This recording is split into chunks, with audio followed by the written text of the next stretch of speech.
In the city of Seattle, there's a neighborhood on a hill called Queen Anne. And there was this white house there in the early 70s that was full of young men. That is where our story begins. You know that crooked street that goes up to Mercer from Elliott? Yeah. Okay, so if you're coming south and you go up that hill, and at the top it makes a pretty tight. This is Jim. He was my dad's best friend for years, high school, college, and well beyond. He's telling me here about the house that they shared in their 20s, with some very specific directions on how to get there. Big condo there now, but that's where it was. And gosh, we had a great view. Looking down, you could see Puget Sound and stuff, and it was so close to everything. It was a lot of fun. And I think we ended up paying $150 a month as time went on. They actually raised the rent a little bit. We had the two Villeneuve brothers, and it was a happening place, I'll tell you. When I was young, my parents used to talk about this house a lot. It was where my dad was living when he met my mom, where he found his beloved rescue dog, Buffy, who they always said Mom fell in love with first, even before she fell for Dad. When I spoke to family and friends about these early days, this house got mentioned all the time. It's almost as if, were it not for this little house on Queen Anne, my sister and I might not even exist. I love hearing about this house. Here's my mom's friend, Candy. I met this guy, first guy I ever met, my divorce. And so then I went to his house and he lived with all these other guys. And they had a big house up on Queen Anne Hill, I believe. So I went up to see him one night or something. And Sherry was there because she was dating Kevin. Oh. So we met then. And I go, wow, she was my idol because she just kind of had it together. And what was the name of the guy that you met at the bar who turned out to be my dad's roommate? Jack Villeneuve. The Villeneuve brothers. They grew up with my dad and Jim and lived in the White House, apparently. And I didn't know this, but Chuck was the reason that my mom met one of her very best friends, Candy. I never even knew these guys. I never heard about them until recently. But hearing their names pop up so many times in these interviews was kind of exciting. It was like learning a new part of my parents' love story, even though my parents aren't here to tell it. You can almost imagine what it must have been like in that little ramshackle house in the 60s when my mom and dad first started dating.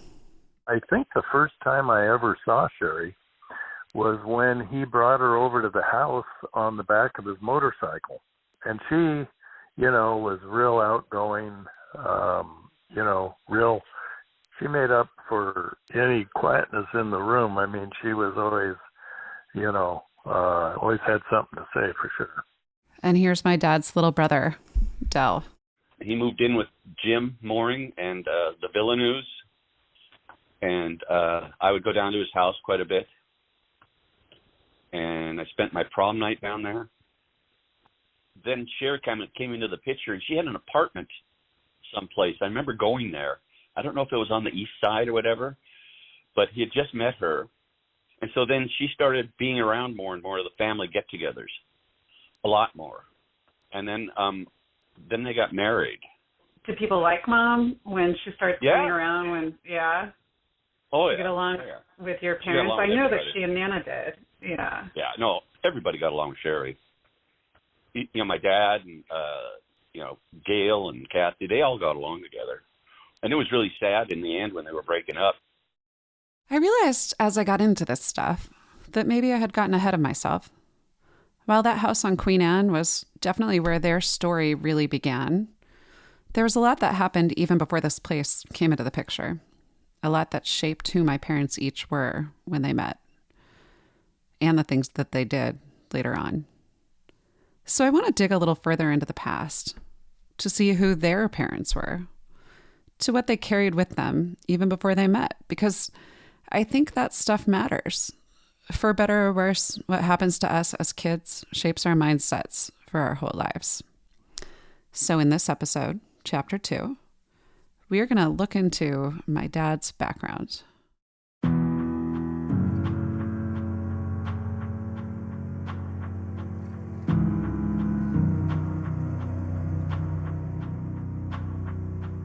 I'm Kat O'Shaughnessy Cochran, and this is Lost and Found, my audio documentary about trying to unravel the complex relationships and heal the losses of my parents so I could find my truth and reclaim where I come from.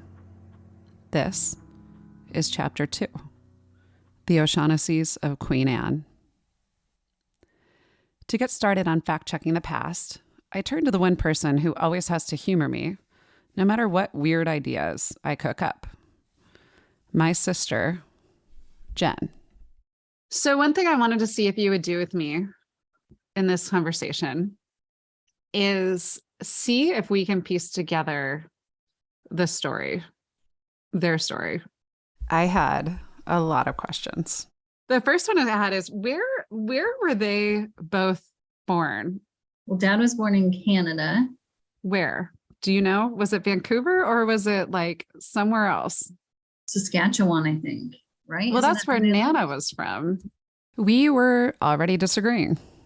We both knew that our dad was Canadian. Our grandmother, Nana, or Hazel Merrifield originally, had been born in a teeny tiny town in Saskatchewan, and she took a train to Vancouver around the age of 20. This I know for a fact because Nana told me the story many times. Whenever I did anything, when I moved from Seattle to DC for college, then from DC to South Africa to study abroad, when I traveled to China for work or went to Ireland or Vietnam, Nana would mention her train ride to Vancouver. I loved it. Anyway, this is how I knew Vancouver was a fact. Beyond that, though, the details got fuzzy. I know he was born in Canada, and I remember he was either older than I expected or younger than I expected when he moved to the US, but I can't remember now which. Because I think Dell and Alan were born here, but I think the rest of them were born. I think Gail, Kathy, Dad, and Wendy were born in Canada. I'm pretty sure that was the split. So we were a little bit right about some of this. We were pretty sure that Nana had met our grandfather, George Patty O'Shaughnessy, in Vancouver, but we weren't sure why or how or what brought them to the States. I was also curious what kind of a household it was. Legend has it that there is an alcoholic gene that Nana's brothers shared, and that passed through all of the men in her family, my dad, of course, included. I wondered, did Patty drink? He died before I was born. What was he like? The man who raised my own dad. So I called up my Uncle Del, who's a few years younger than Dad, to get some answers. Out of the 6 siblings, only Del and my Aunt Kathy are left, which gives them a lot of power in owning the facts, which you do have to take with a small grain of salt when it comes to some relatives, especially Uncle Del, who likes to tell stories. One of the things that I don't have a lot of understanding about is just the background of your parents. I know that Nana is from Saskatchewan, from a town called Bigger, but I don't know a whole lot else about them. Like, where was your dad born? Minot, North Dakota. I had no idea. So your dad was American?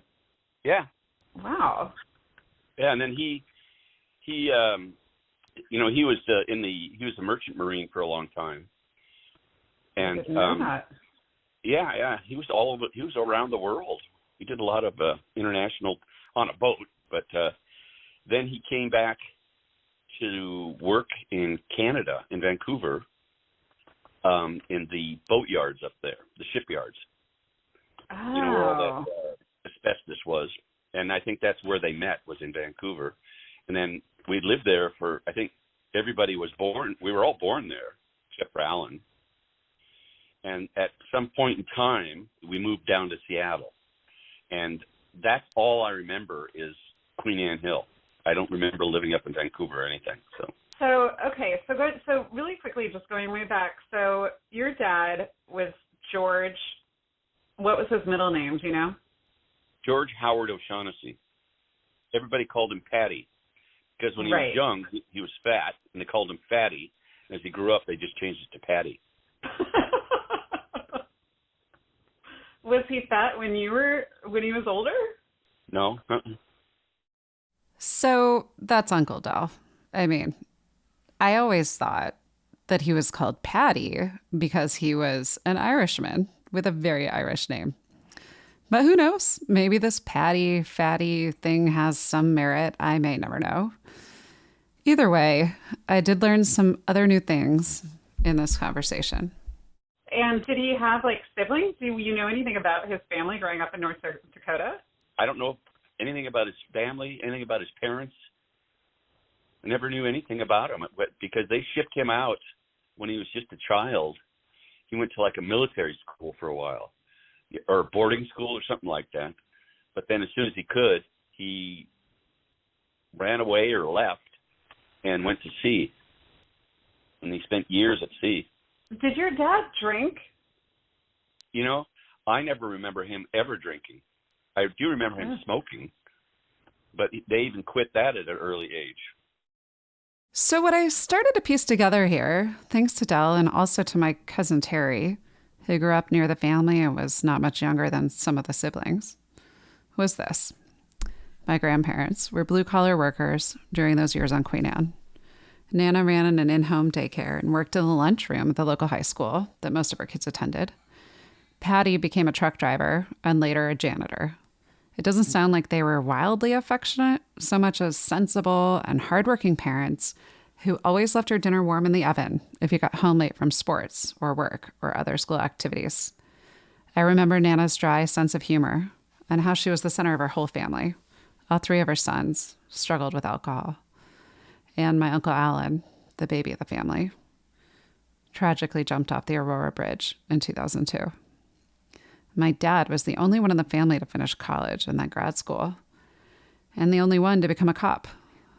I never knew what was driving him through all of this, though I had always just believed it was some kind of long-held dream to become a police officer. He was tall, with a quiet and serious presence, shy most of the time. Even Del had described him as a protector of sorts. What do you remember of Dad around that time? Like, what was your relationship like with him?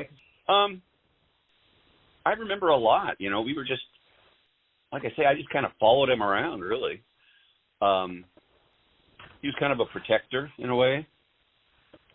But it's like I never really had much of a choice as to what I was going to do with him.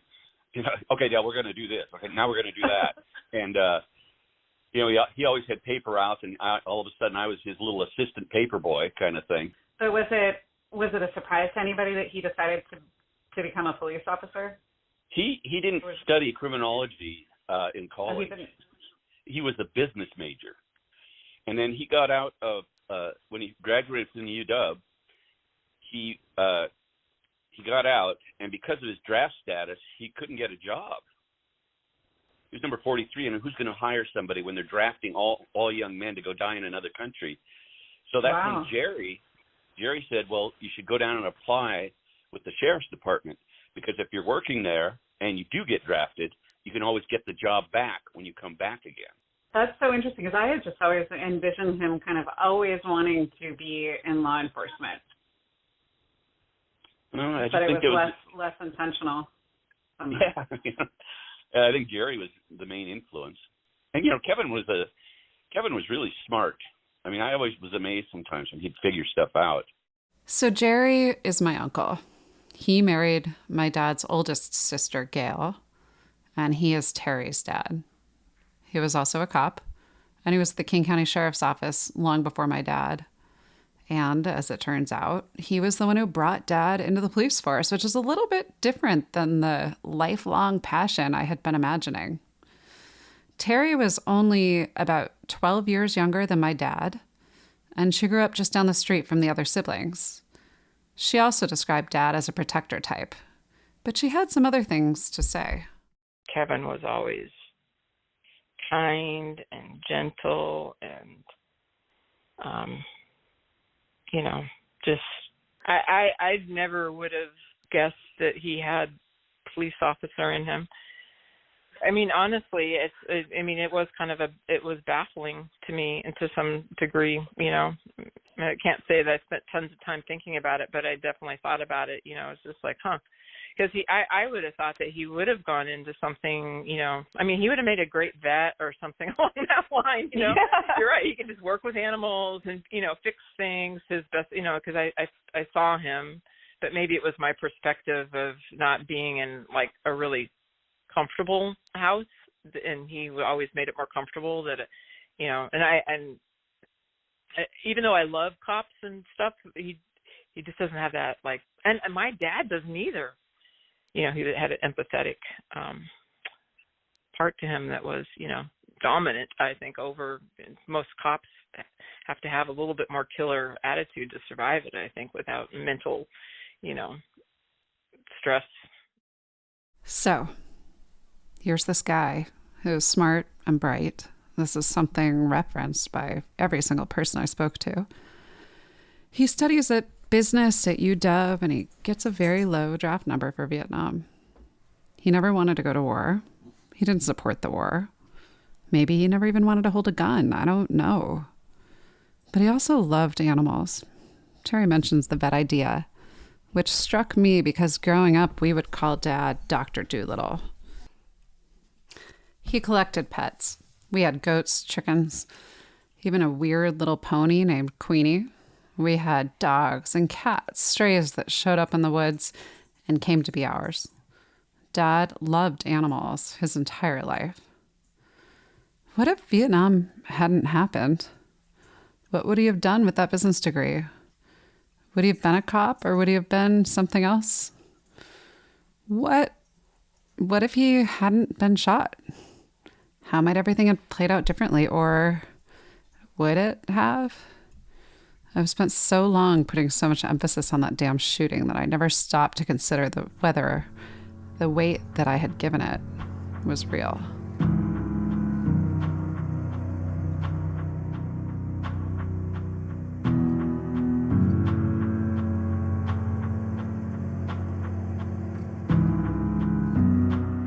The thing about Dad's shooting is that, within our world at least, everyone remembered it. I know that I had a version I carried around that the more I compared notes with everybody else, started to realize maybe it wasn't even actually quite accurate. These kinds of stories tend to take on a life of their own in that way. So I asked, what did people remember of that night? I remember he told me that, he got called out to Black Diamond, I believe it was. It was a bank robbery. And the guy had ditched his car and ran into the woods. And so that's when they called Kev and his dog and Jake in.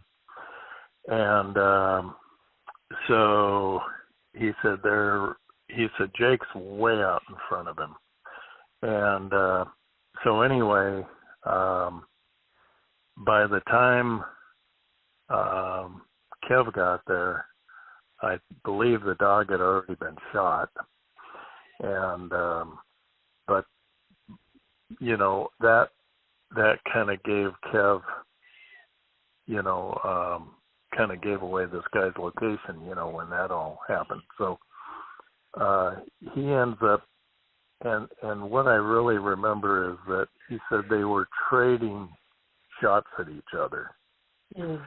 And then all of a sudden, after Kev shot, the guy stood up and he says, "That's it, cop. You're dead. You're out of bullets." And the guy came over Kev, just exposed himself, came right over him. And Kev had another bullet and got him in the chest. And so,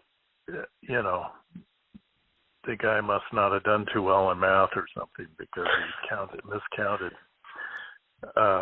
But anyway, and then of course I think Jake got shot twice. I mean, he had a crease on his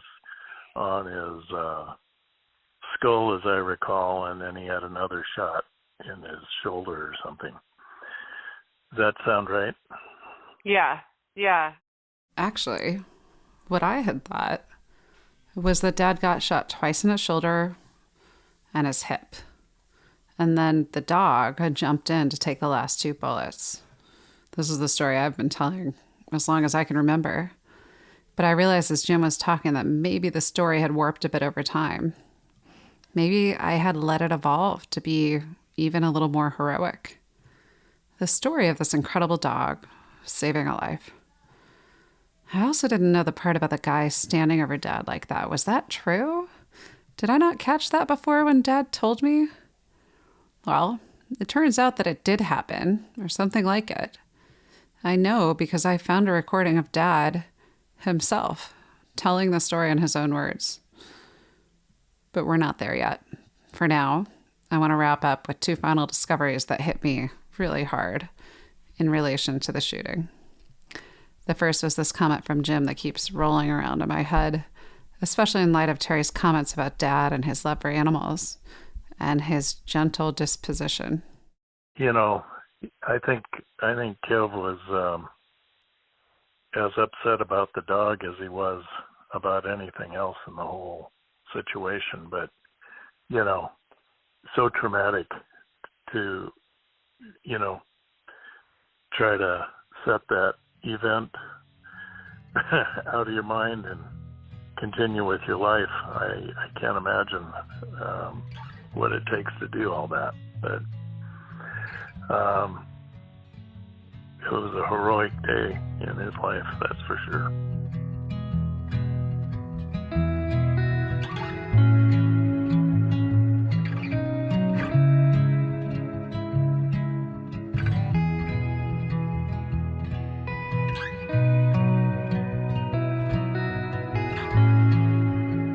You know, it was heroic.